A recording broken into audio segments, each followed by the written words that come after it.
My weird classmate tried to brand me by pressing a sizzling hot metal crest against my skin, so I took the ultimate revenge and had him begging. 6 months later at graduation, he begged me not to mention him in my valedictorian speech. I was 13 when my parents disowned me, and it was the best day of my life, because that's when they shipped me off to an elite Swiss boarding school. You see, up until this point, my parents were abusive as hell, so even being surrounded by preppy white boys and having constant imposter syndrome was better than living at home. I thought I would be the only one that felt like an outcast, until 3 months later when I met my saving grace. It came in the form of a boy with a hit-up backpack and homemade haircut named Randy. As soon as he walked into the dining room, everyone went silent. I was going to ask him to sit beside me and my friends when suddenly my roommate Jake grabbed my arm. Don't. The last scholarship kid we had stole 3 Rolexes and someone's MacBook before getting expelled. I wanted to tell Jake I knew what it felt like to not belong, but I also remembered eating alone my first month before they accepted me. So instead, I just nodded and tried to tell myself that if I had to earn my spot here through hell, so did he. But what they did to him over the next few weeks still keeps me up at night. It started small. The library installed a metal detector that only he had to walk through. Rich kids would spill things on his clothes specifically because they knew he couldn't afford to replace them. And instead of fighting back, he did something even worse. He was kind. When his mom sent homemade cookies, he shared them with everyone, including the kids who tortured him. I watched him pick up a $50 bill on the floor and ask everyone who it belonged to. It was one of those high school situations when you don't know who's telling the truth, so you choose to stay out of it. But then came Legacy Week. For those who don't know, it's a week where if your parents went to the school, then you can hit up kids whose parents didn't, all in the name of tradition. I figured that if I stayed put in the library, then I'd be okay. I was walking back to my dorm at 11 p.m. when 3 Legacy students cornered me in the basement. Preston stepped out of the shadows holding the metal school crest like he'd done this 100 times before. The other 2 Legacy kids blocked my exits while he flicked his lighter open and held the flame under the metal. Every non-Legacy needs to learn their place, he said, watching the crest start to glow orange at the edges. Hold him, he told the others. They grabbed my arms and I couldn't move, couldn't breathe, couldn't think of anything except how much it was going to hurt. But suddenly, I heard the fire alarm go off. The sprinklers kicked on immediately, soaking everything. Preston dropped the hot metal and it hissed against the wet floor. Shh! We gotta go, one of them said. They released my arms and bolted for the exit. Through the water pouring down, I saw Randy standing by the alarm pull station, his hand still on the lever. He helped me up, and we made our way out as security guards rushed past us toward the basement. The next morning, we were called to the headmaster's office. I walked in with my head held high, thinking that Preston would finally get what he deserved, but the headmaster didn't even look at me. He just stared straight at Randy. Do you have any idea how much damage you've caused? He asked, his tone cold and assertive. The basement is flooded. Thousands of dollars in water damage. They were trying to. This is what happens when we let people like you in. The headmaster interrupted him. You can take the kid out of the gutter, but you can't take the gutter out of the kid. One more incident and you're out. Randy's shoulders dropped as he nodded. We were dismissed. But apparently, Preston is the gift that keeps on giving. Because when we left, there he was, waiting outside the room with his little Paw Patrol. He whispered something to Randy that made him go rigid, then walked away, laughing. Randy wouldn't tell me what he said, just hurried off alone. I tried to visit him, but he stayed in his room all day with the door locked. I was eating breakfast when everyone started running out to the hallway. I followed them, thinking there was a school shooting or something, but the crowd led to Randy's room. Inside, the campus security were turning it upside down. Randy stood in the corner with an extremely stoic expression on his face. Found the devil's lettuce in his desk drawer, the campus guard announced. By noon, Randy was expelled. No investigation, no questions, just complete exile. I found Randy that evening behind the dorms, shoving his few belongings into a garbage bag. He was crying, actually sobbing. This kid who stayed kind through everything they did to him was finally shattered. I didn't say anything, just sat there while he cried. After a few minutes, he looked at me with red eyes. You're the only one who ever tried to be decent to me here, he said, wiping his face. You deserve to know why this matters so much. He pulled out a crumpled photo from his wallet. A man in surgical scrubs standing in front of a hospital. My little sister has leukemia. In Syria, my dad could have helped her. But here, we can barely afford her chemo. I was supposed to save her. He stood up, slinging the garbage bag over his shoulder. Preston knew all this. That's what he whispered, that my sister would die before I could ever help her. Rage boiled my blood. I spent almost a year wishing someone would hit Preston into shape, but I never knew that that someone was going to be me. I watched Randy's taxi disappear into the Swiss mountain fog, then pulled out my phone with shaking hands. My thumbs moved across the screen, typing a message to Preston. You destroyed an innocent person. This isn't over. Within seconds, a laughing emoji popped up as his reply, then another, then 5 more in a row. The next morning in the dining hall, Preston held court at his usual table, surrounded by his lacrosse teammates and various legacy students. I positioned positioned myself at a nearby table, pretending to read while secretly recording on my phone. Preston's voice carried across the room as he gestured dramatically, describing how some people just couldn't handle elite education. He never mentioned Randy by name, but his cruel jokes about charity cases and people who don't belong made his meaning clear. Every veiled threat, every mocking laugh, I captured it all. Jake found me in our room later that afternoon, pacing back and forth while reviewing the recordings. He closed the door behind him and leaned against it, his face serious. "You need to drop this," he warned, glancing nervously at my phone. "Preston's dad owns half of Switzerland. Banking, real estate, you name it. You can't win against that kind of money." I ignored his warning and spent that night in the computer lab, compiling everything I had. The recordings, timestamps, witness accounts I'd been gathering. I emailed it all to the school board and Randy's family, hitting send with a sense of satisfaction. The auto-reply crushed that feeling immediately. "All complaints must be submitted through proper administrative channels. Please contact your house advisor for assistance." Morning assembly brought another blow. I tried logging into my email to check for responses, but the screen flashed red. "Account suspended for inappropriate use of school resources." My stomach dropped as I realized the IT department had already moved against me. Preston cornered me in an empty classroom after assembly, Marcus flanking him like a bodyguard. He held up his phone, showing crystal clear security footage of me entering the computer lab the previous night. "Funny thing about having your name on buildings," he said, his smile cold. "People are very helpful when you ask for favors." Back in my room, I discovered the worst part. All my saved recordings had vanished from my cloud storage. Every single file deleted. Marcus later admitted, almost proudly, that he'd convinced building security to let him into the computer lab after I'd left. "Just doing some late-night studying," he'd told them, and they'd handed over the access card without question. The library became my refuge over the next few days, the one place Preston's influence seemed weaker. That's where Sarah found me, sliding into the seat across from mine. She was a year older, daughter of some ambassador, with a reputation for asking uncomfortable questions in student government meetings. She leaned forward and whispered that she'd noticed my email suspension on the public system logs. "I know what Preston's doing," she said quietly, "and I want to help." Preston's retaliation escalated quickly. During lunch, his girlfriend Astrid walked past my table carrying a full cup of coffee. She stumbled at just the right moment, sending the entire contents cascading over my laptop bag. The coffee soaked through immediately, and I could hear the fizzing sound of electronics dying. Astrid's apology was as fake as her concern, delivered with a smirk that matched Preston's. That evening, I found a note slipped under my dorm room door. The handwriting was neat, controlled. "Drop this, or you'll end up like Randy. We know about your psych records from before enrollment." My blood ran cold. Those records were supposed to be confidential, documenting the therapy I'd needed after my parents' abuse. Somehow, Preston had accessed them. Sarah proved her worth the next day. She slipped me a USB drive during passing period, her expression carefully neutral. Later, alone in my room, I discovered what she'd been collecting. Her own recordings of Preston's bullying, screenshots of suspicious messages between Preston and Marcus, even some photos of Preston near Randy's room the night before the discovery. She'd been building her own case for weeks. The pressure intensified when I received an official email stating my work-study position was under review due to recent campus disruptions. Without that job, I couldn't afford the incidental fees the school loved to charge. It was another calculated move to force me out. Jake's sudden request for a room change shouldn't have surprised me, but it still stung. He sat on his bed, not meeting my eyes, as he explained. Preston's father had called his parents directly, mentioning how unfortunate it would be if their Swiss residency permits encountered any complications during renewal. Jake's family had a small restaurant in Zurich. They couldn't risk their entire livelihood. Alone in what was now my single room, I started researching. The school newspaper archives were digital, and buried in last year's issues I found what I was looking for. Another scholarship student had withdrawn after a conflict with Preston. The pattern was right there in black and white, hidden in plain sight. Preston's next move was particularly cruel. He started dating Emma, my study partner for calculus. She was the only one who understood the advanced material well enough to help me prepare for finals. Suddenly, she was too busy with Preston to meet for study sessions, always apologizing with obviously rehearsed excuses. Even the cafeteria staff seemed to turn against me. My special dietary meals, ordered due to severe allergies, started mysteriously disappearing. The workers would shrug apologetically, claiming they must have forgotten to set one aside. The nearest restaurant that could accommodate my allergies was a 20-minute walk into town, expensive and time-consuming. I tried one more official channel, scheduling a meeting with Dr. Hoffman, the school counselor. She listened to my concerns with a patronizing smile, occasionally making notes that looked more like doodles. When I finished, she leaned back and suggested I might be experiencing adjustment difficulties and paranoid ideation. It wasn't until later that I learned she was dating Preston's uncle. A breakthrough came from an unexpected source. During a mandatory study group for European history, I ended up partnered with Preston's roommate, Daniel. He seemed nervous around me at first, but gradually relaxed as we worked through the material. When he invited me to their room to borrow a textbook, I couldn't resist the opportunity opportunity. Preston's side of the room was meticulously organized, everything in its place. While Daniel searched for the textbook, I noticed a leather journal on Preston's desk. My heart pounded as I quickly flipped through it. The pages were filled with names, dates, and notes. Randy, Syrian, sick sister, scholarship dependent. Previous target, Alex Chen, withdrawn, March 2023. He was tracking problem students, documenting their vulnerabilities like a predator studying prey. Astrid must have noticed me spending time with Daniel because she started appearing wherever I went, asking pointed questions about our friendship. Her suspicion was obvious, and I knew she'd report back to Preston about any unusual behavior. The journal had revealed Preston's pattern clearly. Isolate the target, apply pressure through multiple channels, then eliminate them from the school. It was systematic, calculated, and had worked at least twice before. Understanding his methodology didn't make it easier to counter, though. Marcus approached me privately one afternoon near the athletic fields. He looked around nervously before speaking, his usual confidence replaced by visible guilt. He admitted he felt bad about Randy, but was terrified of losing his own scholarship. His family had sacrificed everything to send him here. I saw an opportunity and carefully showed him some of the evidence from Preston's journal, explaining how the targeting system worked. Marcus's face paled as he recognized his own name on one of the lists, marked as Potential Liability Monitor. Preston must have noticed Marcus's changing loyalty because he soon gave him a test. Marcus confided that Preston had asked him to monitor my communications, to report on who I was talking to and what I was planning. The fact that Marcus was telling me this meant something had shifted. The shift became public when Sarah stood up during a student council meeting and directly questioned why Randy had been expelled without proper investigation. The room went silent. The faculty advisor tried to shut down the discussion, but Sarah persisted, calmly listing the inconsistencies in the official story. She didn't accuse anyone directly, but her meaning was clear. Preston watched from the back of the room, his jaw clenched tight. As I walked back to my dorm that night, I felt a strange mix of hope and dread. We were building something, Sarah, Marcus, and I. We had evidence, allies, and the beginnings of a strategy. But Preston had money, connections, and years of experience destroying anyone who challenged him. The real fight was just beginning. Preston's next attempt to discredit me came through social media. Fake posts appeared on Instagram and Twitter with my name attached, spreading vicious rumors about staff members. The posts claimed I'd witnessed inappropriate behavior from teachers, complete with fabricated details that sounded just plausible enough to cause concern. Within hours, concerned parents were calling the school demanding answers. I recognized the escalation pattern from Preston's journal notes. This wasn't just about silencing me anymore. He was trying to make me radioactive, someone the school would have to remove to protect its reputation. I spent the evening documenting the fake accounts, taking screenshots of metadata that proved they'd been created recently, all from the same IP range. The following morning brought an unexpected ally. Mr. Petrov, the janitor who'd cleaned these halls for 20 years, pulled me aside after breakfast. His weathered hands trembled slightly as he glanced around to ensure we were alone. He explained in broken English mixed with German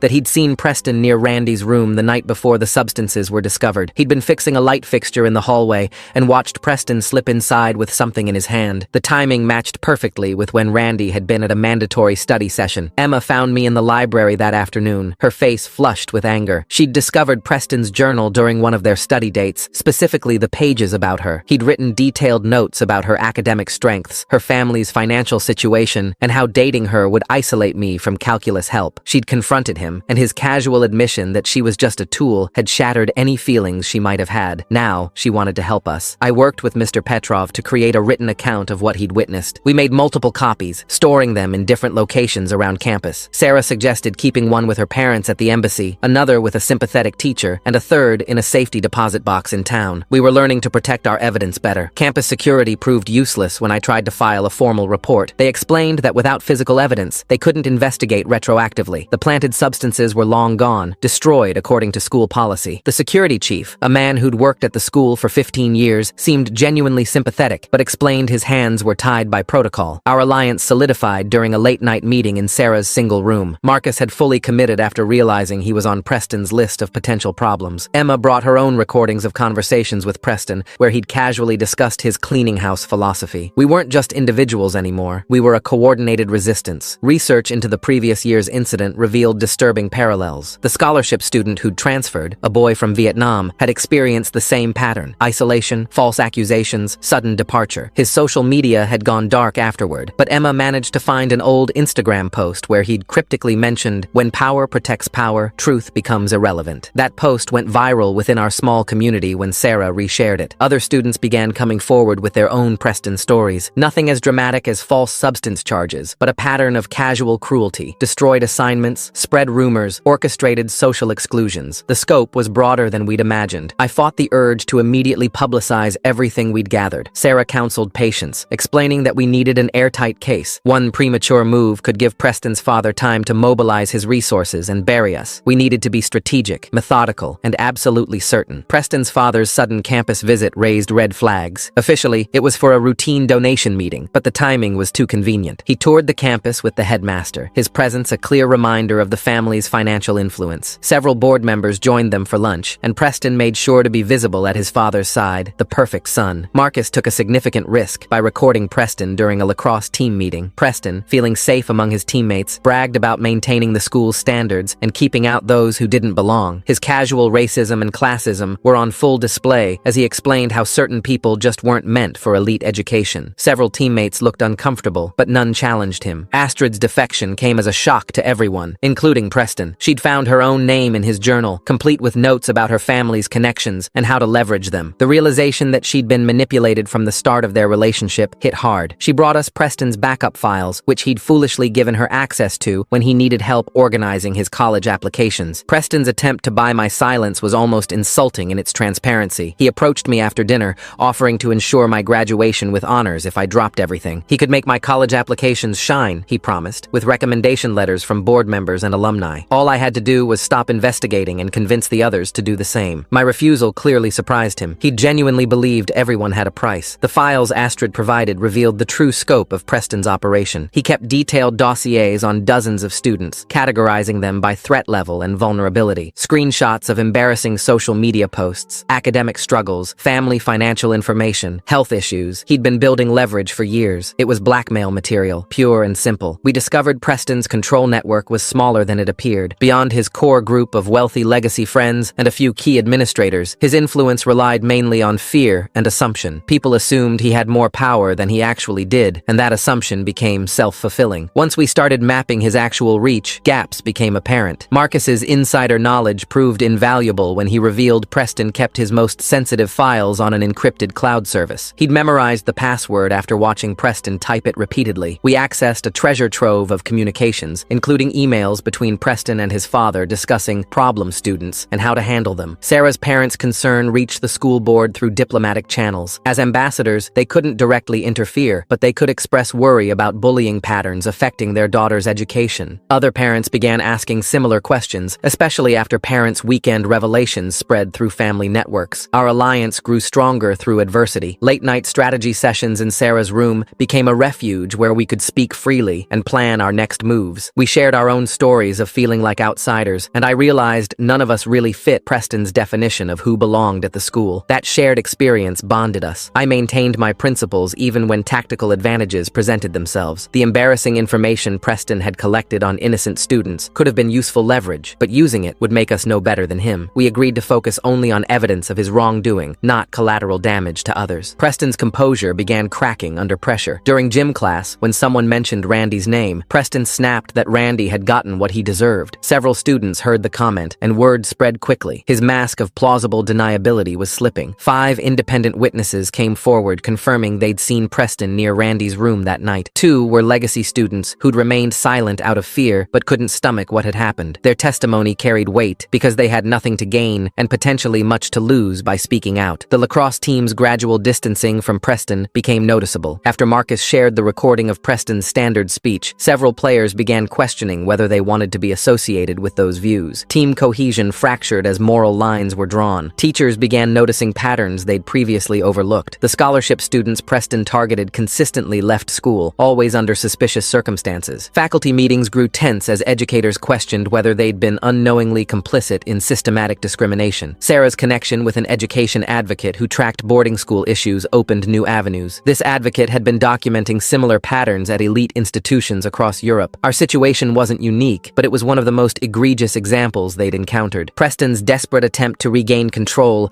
led to revealing conversations. Cornered in the dining hall by questions about Randy, he declared that his father expected him to protect their traditions. The admission that this was about more than personal power, that it was systematic and generational, chilled everyone who heard it. Sympathetic teachers began their own documentation of Preston's behavioral patterns. They couldn't officially act without administrative support, but they could create records that might prove useful later. The French teacher, who'd taught both Randy and the previous expelled student, student, seemed particularly determined to help. Preston's options narrowed as more students refused to participate in his schemes. His usual tactics of intimidation and bribery failed when people realized they weren't alone in opposing him. The collective resistance made individual targeting harder. Mr. Petrov's revelation about the staff holiday fund exposed another layer of corruption. Preston's family donated generously each year, with implicit expectations of loyalty and silence. Staff members who'd benefited felt compromised, caught between gratitude and growing unease about what they'd overlooked. I chose to show kindness, where Preston showed cruelty. When his younger brother struggled with advanced mathematics, I offered tutoring despite our conflict. The boy was nothing like Preston, shy, studious, and clearly uncomfortable with his family's methods. Through him, I glimpsed the pressure Preston faced to maintain family traditions. Staff members from across campus shared stories during informal gatherings. The maintenance crew, cafeteria workers, and grounds staff had all experienced Preston's casual dismissiveness and occasional cruelty. These stories, while individually minor, painted a picture of someone who saw service staff as beneath consideration. Preston's attempt to turn Emma against me backfired spectacularly. She revealed she'd been recording their conversations for weeks, ever since discovering his journal. His manipulative tactics, casual admissions, and derogatory comments about other students were all preserved. Her technical skills in editing and organizing the recordings proved invaluable. The headmaster's secretary witnessed a crucial interaction between Preston's father and her boss. The father's threats about reconsidering family donations if the situation wasn't handled properly were barely veiled. She couldn't record the conversation, but documented it immediately afterward in detailed notes. Parents' Weekend became a turning point as multiple families learned about Preston's systematic targeting. Students who'd remained silent finally told their parents what had been happening. The revelation that their children had been living in fear of one student's power shocked many families who'd assumed the school provided a safe environment. Our alliance compiled everything into a comprehensive dossier. Testimonies, recordings, documentation, and evidence filled hundreds of pages. Sarah's organizational skills created a clear narrative that showed not isolated incidents, but systematic abuse of power. We made multiple copies, storing them securely. The board meeting scheduled for the following week would vote on new scholarship policies. Preston's father chaired the committee proposing stricter requirements and easier expulsion procedures. The timing wasn't coincidental. This was their attempt to legitimize what they'd been doing unofficially. During morning assembly, Preston's usual confidence wavered as he noticed allied students sitting together. The visual representation of unified opposition clearly unsettled him. His typical smirk faded as he realized his isolation tactics had failed. I grappled with the moral implications of our actions. Victory would mean destroying Preston's future the same way he'd destroyed Randy's. Despite everything, I couldn't take satisfaction in that prospect. We were seeking justice, not revenge, though the lines sometimes blurred. My final attempt at mercy came through a private warning to Preston. I explained that comprehensive evidence existed and offered him a chance to make amends. He could admit wrongdoing, support Randy's reinstatement, and work to change the system he'd perpetuated. His laughter in response sealed his fate. Faculty rebellion erupted during a staff meeting about the proposed scholarship restrictions. Teachers who'd remained silent for years finally spoke out, refusing to support policies that would institutionalize discrimination. The usually controlled environment devolved into heated arguments about the school's values and future. Truth spread through careful one-on-one conversations rather than public accusations. This grassroots approach prevented Preston's father from mounting an effective counter-narrative. By the time he arrived for emergency damage control, the story had already permeated the entire campus community. Preston's desperation led to his biggest mistake. While his father met with administrators, Preston attempted to plant contraband in my room, but Marcus had warned me, and I'd set up a camera to record the attempt. Security footage also captured him entering my room with a suspicious package. The evidence was overwhelming. When campus security reviewed the footage, even they couldn't ignore such blatant criminal behavior. Preston's attempt to frame me had instead created undeniable proof of his methods. The very system he'd manipulated for years had finally turned against him. The former scholarship student from Vietnam